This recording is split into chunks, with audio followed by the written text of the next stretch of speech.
and welcome to another edition of Kyle Meredith with. It's the interview series presented by WFPK at WFPK.org, Consequence, and the Consequence Podcast Network. Thanks as always for making your way here, for checking out the series. You know what to do. Like what you see, what you hear, hit that subscribe button. I put out 3 brand new interviews every single week, new and every Monday, Wednesday, and Friday. So it's a great way to keep up with your favorite artists and discover those new ones any of the usual places in podcast land.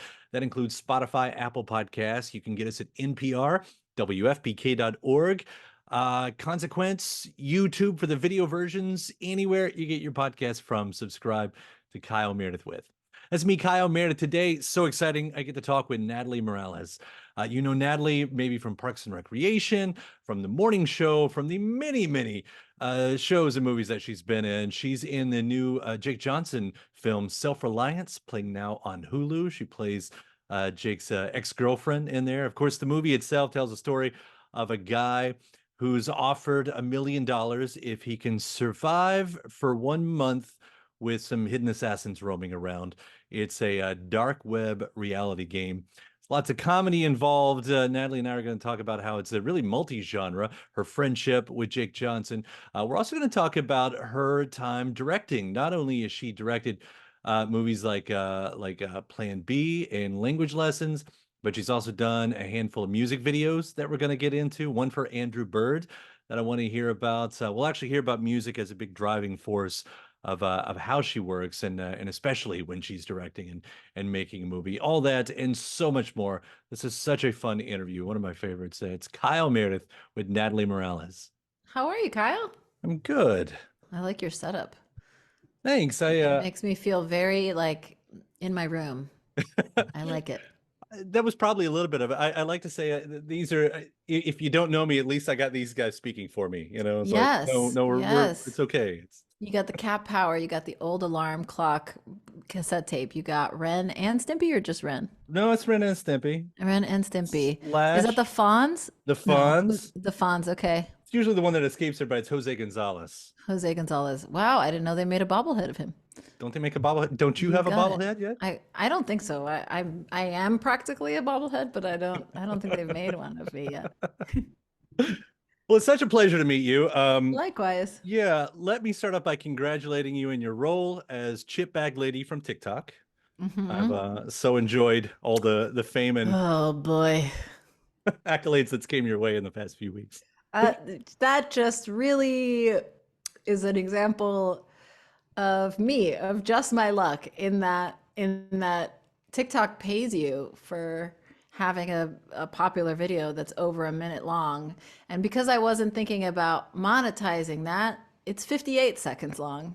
And it has, I think at this point, nearly 20 million views. Right. So that's cool. I've got in $0 right there, right? Yeah. It's great.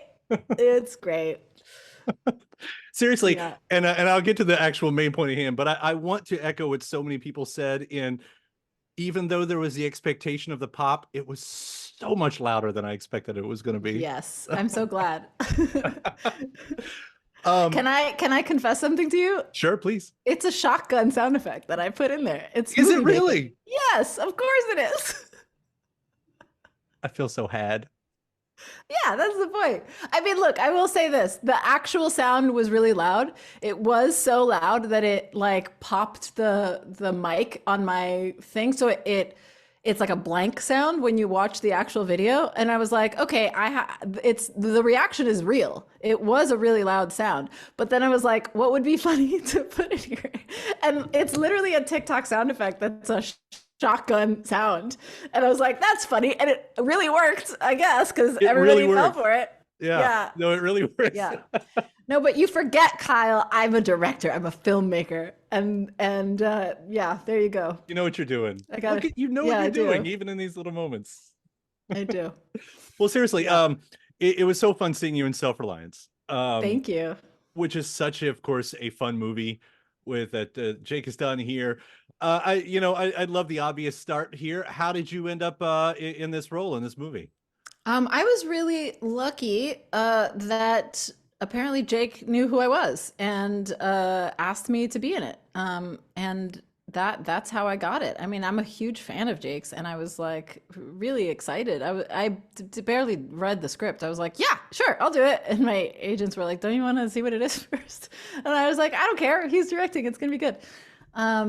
So yeah, it was just that Jake asked me to do it, which was cool. Yeah, you kind of get that from everybody that's in it too. It's like, yes, I'll do it. Yes, it's Yeah, fun. he's Yeah, awesome. yeah. Yeah. And Oh, I'm just seeing the Pearl Jam Yield poster. Big wow, Pearl Jam fan over nice. here. Well, so am I. That's Yeah, see, if I start talking about Pearl Jam, it starts to sound weird. I want to say that because I'm it's one of those, okay. like, since the Yield album, I've seen them over 50 times. Oh yeah. Okay, I've seen him like 10 times. Yeah. I have not seen them recently, and I really, really want to. It's been too long. But yeah, I know what you mean. Yeah, I know there's what going to you be a mean. new tour. There is a tour. So now I should say this. Once I got older and I sort of became friends with the guys, then it became a little less like teenage I see. obsession, you know. So Yeah. Yeah, but I know what you mean about talk like you then you go like, they end every show with either Baba O'Reilly or like or Keep on Rocking in the Free World and Right. who knows what it's going to be tonight, but then always Yellow Ledbetter at the end and then Mike McCready stands at the end of the stage and he plays his great solo and yeah, I know what you mean. Listen, I think my wife is going to be okay when I say I'm pretty sure I just fell in love with every Okay. if this had been 25 years ago, I would have been on every message board going, "Where are you?"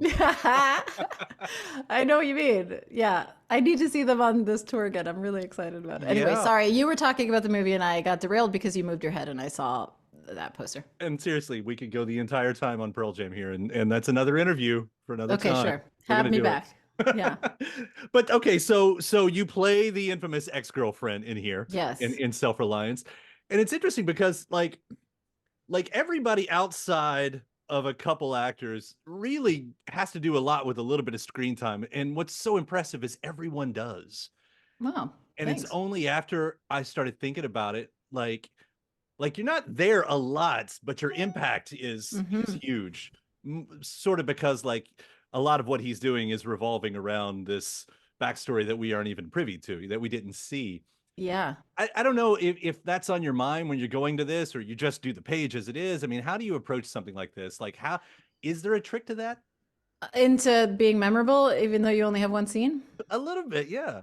Um, yeah, in my, I try really hard not to try and steal the show and to just be like cool about it and not be like, hi, remember me? I don't know. I guess you hope that you'll be memorable. It helps that they talk about you a lot in the movie. And yeah, I don't know. I think that in for this particular role, it was fun. I shot for one day and they talk about me a lot. So it feels like I'm in the movie more than I am in a lot of ways. But yeah, I don't know that there's a trick to it. I think I'm just really good, Kyle. I think that's all it is. It's just like just oozing Right. talent. It's Yeah. you think you know that you're really good. Yeah. You don't have to undersell yourself here. You don't have to undersell. Okay. All right. Deal.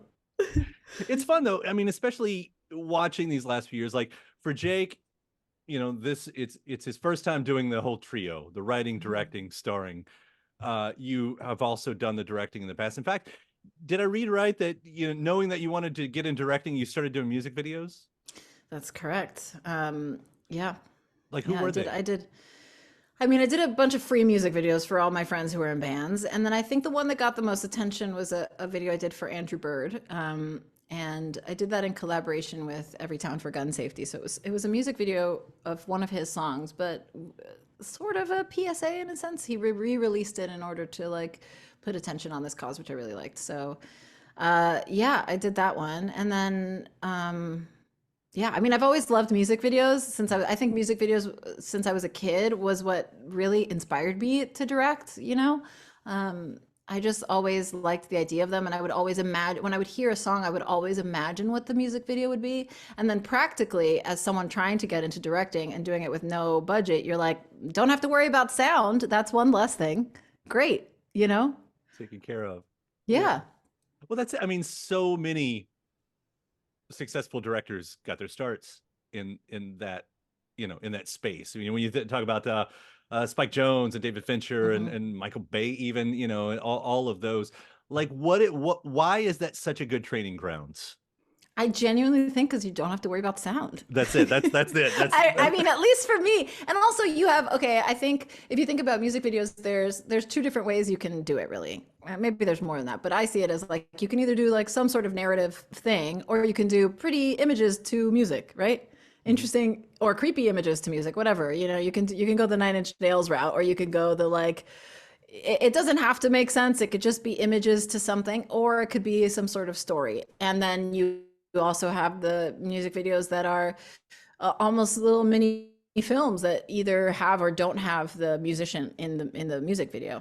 And I like both. I like the idea of both, but it lets you play because you don't, even if you have a narrative structure, it's set to music, so you can kind of shift it around, and it's a really good, at least for me, it was a really good like learning ground for how to do it and how to be on a set and really take as many risks as you can, because the stakes are such that you can take a risk and it might be really cool, or you might not use it, or you might use it for a split second, you know. So it's a really good training ground for that. Yeah, and then I started doing Funny or Die videos. So then I added the sound and the comedy into it. But it was great for me to get comfortable with shooting things and directing people, you know? Yeah, that's Yeah. interesting. And I didn't know exactly. I didn't know that you'd done the Andrew Bird one. I love Bird. I saw him on the last tour. Mm, He didn't play Y, and I was so upset. And yeah. and I asked him, and he said it's because I played it for every night for 20 years, and if you haven't seen it yet, then you've missed it. Then go watch a recording of it. Yeah. Right. Yeah. But it's so interesting because like hearing it like that, and then just kind of building upon it. Like, so when you started doing your own like Plan B and everything, like, Mhm. are those touchstones still there? I mean, obviously you're using what you learn along the way, Oh, for sure. but do you see the direct line?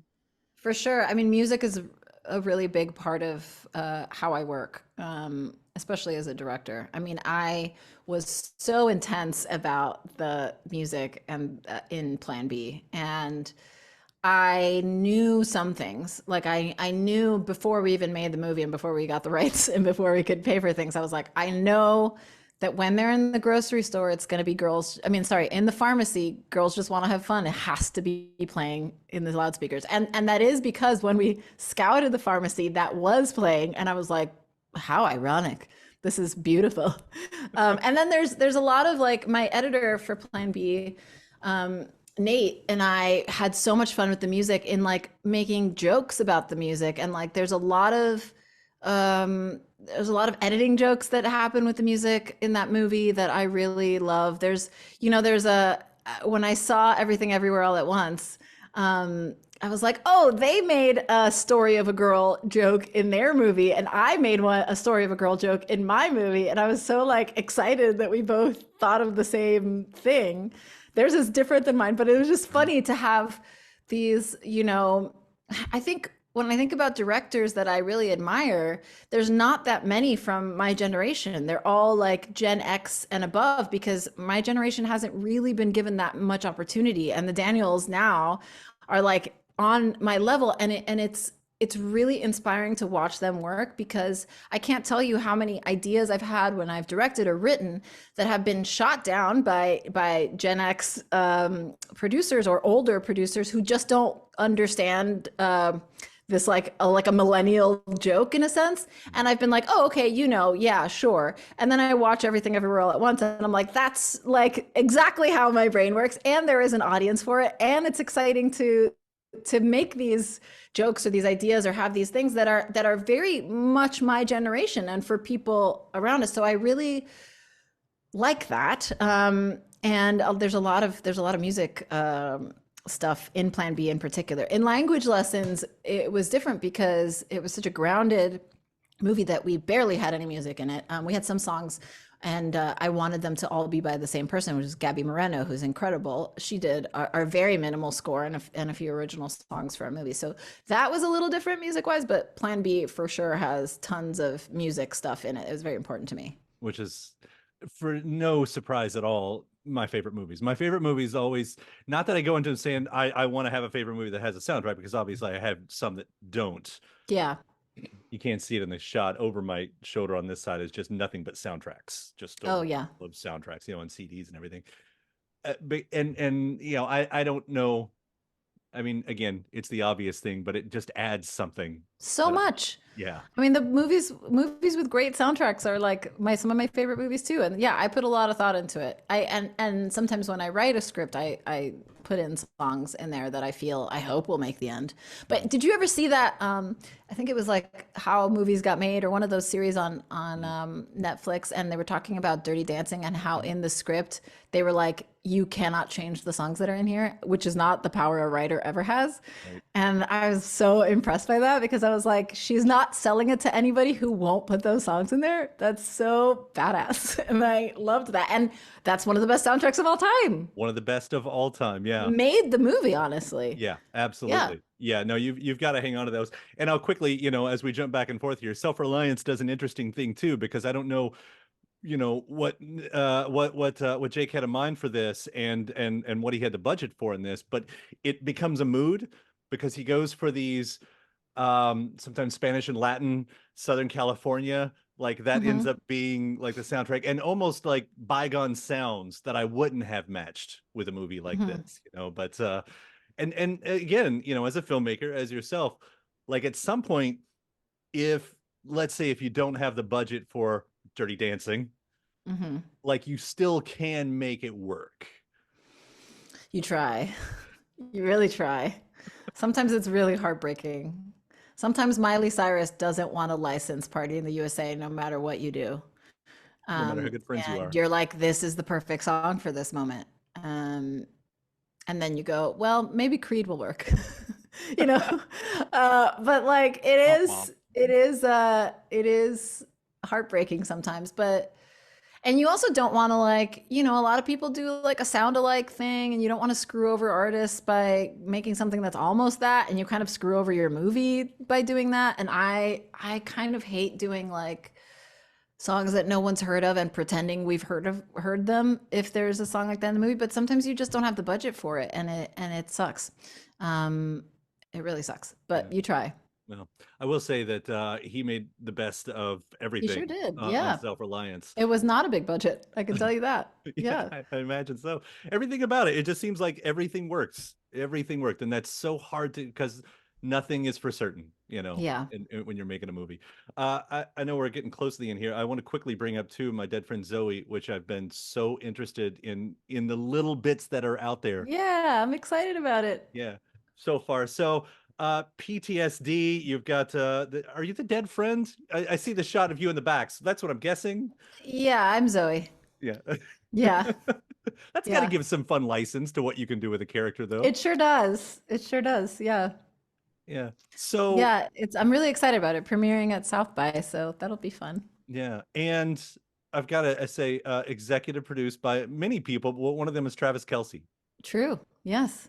on the I've not set. met Mr. Kelsey. He came in at the end of the project, and I'm very excited to meet him at some point. I think he, it's a story that I think all of us did as a real passion project because um, it talks about PTSD in veterans, which is a real issue, and I think he was as moved by that as I was, and as many other people were, and sort of came in and gave us a little final push that we needed to get through post production, and I'm really happy that he did that. So. And also, I guess maybe people will pay attention to the movie because his name's on it, so that's fun. It doesn't hurt, right? It Yeah, it doesn't hurt. doesn't hurt. No, I'm thrilled. Yeah. I mean, it And looks he has a podcast too. Maybe he'll have me on. That'd be great.